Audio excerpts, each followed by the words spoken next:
نیکیوں کو بدلے میں، احسان کے بدلے میں نیکیاں تو تجھے نہیں دے سکتا، لیکن یہ تازہ کھجوریں میری طرف سے قبول کر لے، اس لیے کہ تو ہر روز مجھے نیکیاں دیتا ہے، اتنا میرے اوپر احسان کرتا ہے، یہ میری طرف سے تو جو ہے یہ کھجوروں کا تحفہ قبول فرما لے۔ اب یہاں پہ دوسری بات یہ ہے کہ انسان کے بارے میں اللہ کے محبوب کریم صلی اللہ علیہ وسلم نے فرمایا کہ لوگوں یہ جو حسد ہے، تمہارے دل کے اندر جو حسد پیدا ہو جاتا ہے، اس حسد کا نقصان جس کے بارے میں تم کر رہے ہو اسے تم رائی کے دانے کے برابر بھی نقصان نہیں پہنچا سکتے۔ میں اگر کسی انسان کے پاس دولت ہے، میں بے شک جتنی مرضی اللہ کی بارگاہ میں دعائیں مانگتا رہوں، اللہ تعالیٰ میری دعاؤں کو کسی آدمی کے حق میں جن دعاؤں کے اندر حسد شامل ہوگا، اللہ وہ دعا کبھی بھی قبول نہیں فرماتا۔ یہ بات آپ یاد رکھیں۔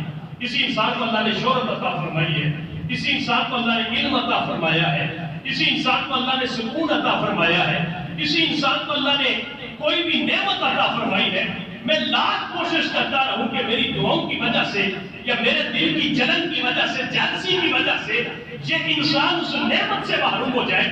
اللہ تبارک و تعالیٰ حدیث کے الفاظ ہے کہ اللہ فرماتا ہے کہ میں دو جگہ پہ ہنستا ہوں، اللہ ہنسنے سے پاک ہے، اللہ مسکرانے سے پاک ہے، لیکن اللہ اپنی اس تمام تر حیثیت کے باوجود اللہ یہ بیان فرماتا ہے کہ میں دو جگہ پہ مسکراتا ہوں۔ ایک وہ جگہ جب میں کسی کو عزت دے دوں اور لوگ اس کی عزت چھیننے کی کوشش کریں تو میں دیکھ کے مسکراتا ہوں کہ یہ کتنے کم عقل لوگ ہیں جس کو میں نے نعمت دے دی ہے، میں مالک ہو کے نعمت دے رہا ہوں، یہ بندے ہو کے اس سے نعمت چھیننے کی کوشش کر رہے ہیں۔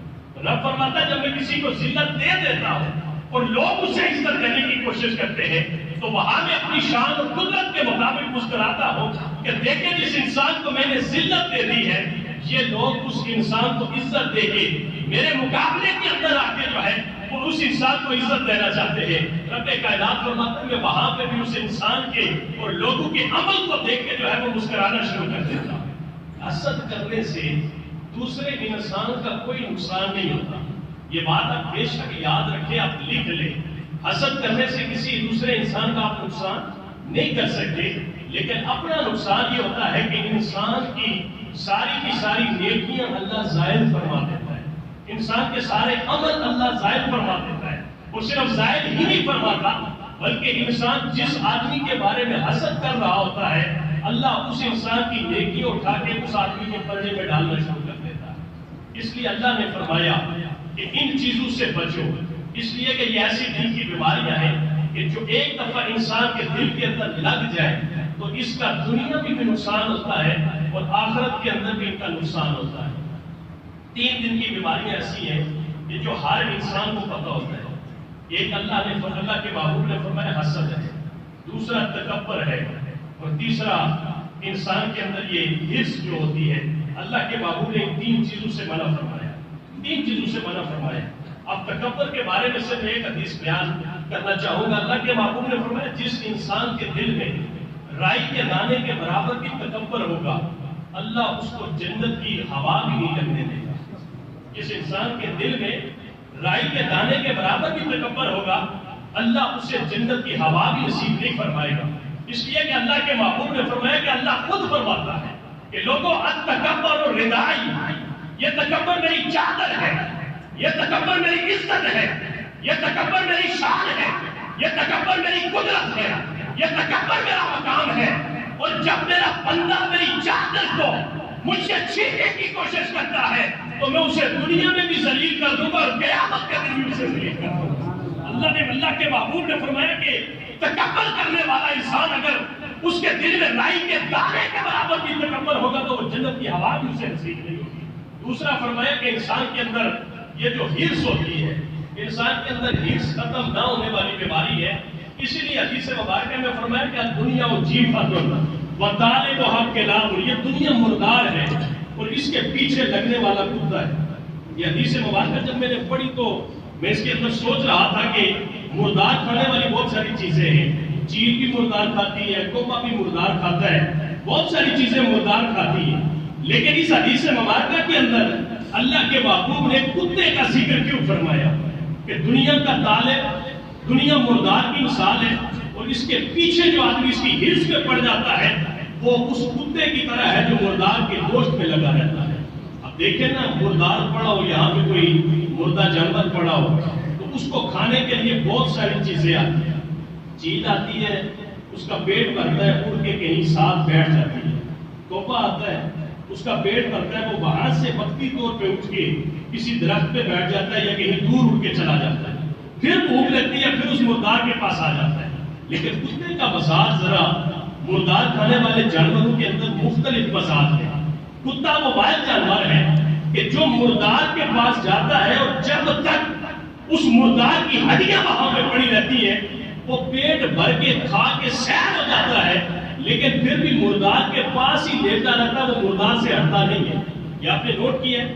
یہاں تک کہ وہ کتا اس کا پیٹ بھر بھی جاتا ہے لیکن وہ پھر بھی مردار کے پاس ہی بیٹھا رہتا ہے.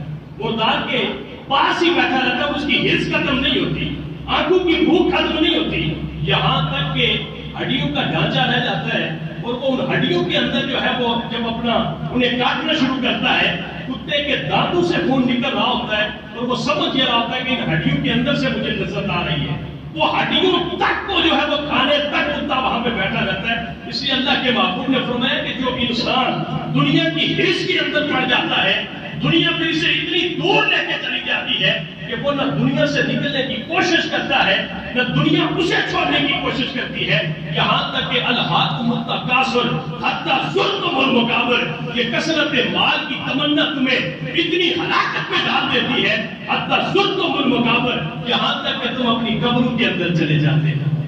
یہ ہرس اور ہوس، یہ ہرس تھی حضرت آدم علیہ السلام سے جو لغزش ہوئی.